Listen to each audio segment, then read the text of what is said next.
Good morning, students. Today we will start with chapter 4 of your maths textbook, that is cube and cube numbers. In today's video we will look at what are cube numbers and the properties of cube numbers. So cube numbers or perfect cubes are those numbers which we get by multiplying a natural number with itself 3 times. For example, if n is a natural number, then n times n will result into n to the power 3, and that is a cube number. So similarly, if we consider natural number 1, then 1 times 1 will give 1 to the power 3, that is 1. 1 is a cube number. 2 times 2, that is 2 to the power 3, that is equal to 8. 8 is a cube number. What about the natural numbers in between, that is 2, 3, 4, 5, 6, 7? They are not cube numbers. So all natural numbers are not cube numbers. Now cube numbers can be expressed as triplets of equal prime factors. For example, if you consider any cube number, say 6 to the power 3, that is 216. If we prime factorize 216, we would be getting 2 into 2 into 2, that is one triplet of equal prime factors, into 3 into 3 into 3, that is another triplet of equal prime factors. So any cube number can be expressed as triplets of equal prime factors. This fact can be used to check whether a given number is a cube number or not. For example, we want to check whether 192 is a cube number or not. So we would prime factorize 192 and write it in this way. So we see that there is one triplet, again there is a triplet, but this prime factor is existing alone. It hasn't got a triplet, which means that this number is not a cube number. So we need to remember this fact. Okay, then cube of odd numbers is always odd. Like for example, if we consider odd number 7, 7 to the power 3 is 3 to the power 3, that is odd number. So cube of odd number is always odd. Cube of even number is always even.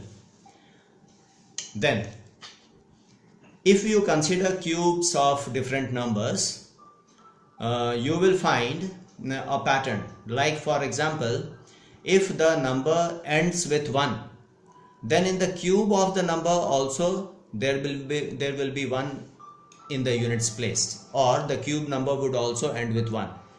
Like for example, you consider 21. 21 cube is 9261. So 21 is ending with 1 and the cube number is also ending with 1. Similarly, if the original number ends with 4, the cube number would also end with 4. If the original number ends with 5, the cube number would also end with 5. Similarly 6, 6, 9, 9. And if the original number ends with 2, then the cube number would end with 8.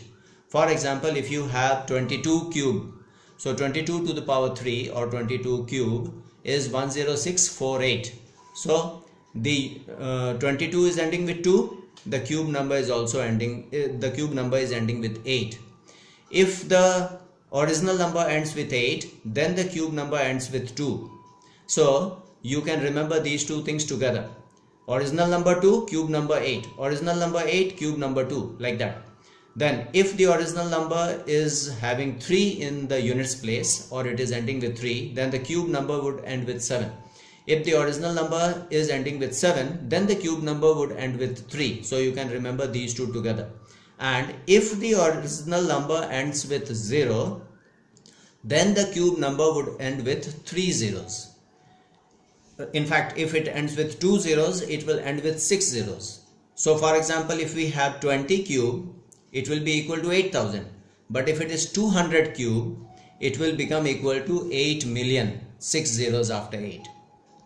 So this is another thing which you need to remember nicely. Then cube of negative numbers will of course be always negative, because for example minus 4 to the power 3 would mean minus 4 into minus 4 into minus 4. So minus minus plus, plus into minus will give minus. So cube of negative numbers is always negative. So these are some facts, or we can say properties of cube numbers. Now let's discuss two questions from exercise 4.1.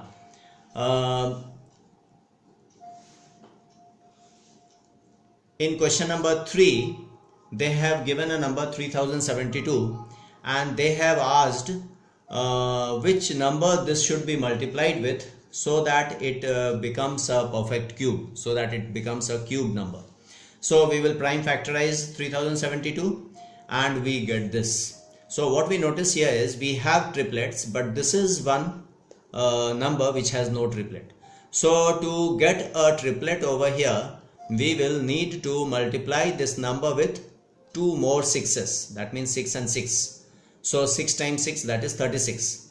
So if I am multiplying here with 36, that means we are multiplying 3072 with 36. So if we multiply 3072 with 36, then it will turn into a cube number. In question number 4, they have given a number 28,672 and they have asked by what number it should be divided so that it turns into a cube number. So once again we will prime factorize it. When we prime factorize, we get this. We see that these all are triplets, but there is a number which is not a triplet. So if I get rid of this number, then the remaining numbers would be only triplets and it will turn into a cube number. How can we get rid of this number? By dividing with 7. So if I divide this number by 7, then it will turn into a cube number. So now you should be able to do exercise 4.1 from your textbook. And I have posted 5 important questions from the previous chapter, that is squares and square roots. You must try them out and do them in your maths notebook. Thank you.